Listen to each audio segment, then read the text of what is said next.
Tattoos have often been presented in popular media as either marks of the dangerous and deviant or trendy youth fads. But while tattoo styles come and go, and their meaning has differed greatly across cultures, the practice is as old as civilization itself. Decorative skin markings have been discovered in human remains all over the world, with the oldest found on a Peruvian mummy dating back to 6000 BCE. But have you ever wondered how tattooing really works? You may know that we shed our skin, losing about 30 to 40,000 skin cells per hour. That's about 1 million per day. So how come the tattoo doesn't gradually flake off along with them?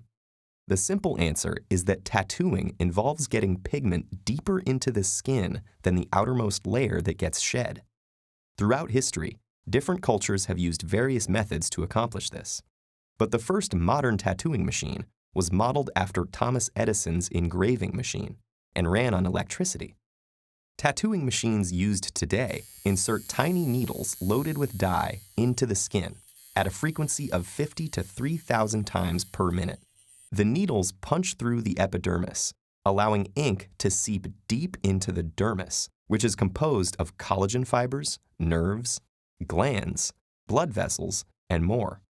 Every time a needle penetrates, it causes a wound that alerts the body to begin the inflammatory process, calling immune system cells to the wound site to begin repairing the skin. And it is this very process that makes tattoos permanent. First, specialized cells called macrophages eat the invading material in an attempt to clean up the inflammatory mess. As these cells travel through the lymphatic system, some of them are carried back with a belly full of dye into the lymph nodes, while others remain in the dermis.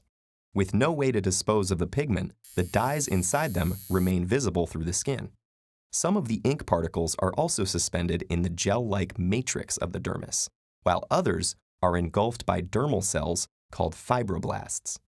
Initially, ink is deposited into the epidermis as well, but as the skin heals, the damaged epidermal cells are shed and replaced by new, dye-free cells, with the topmost layer peeling off like a healing sunburn.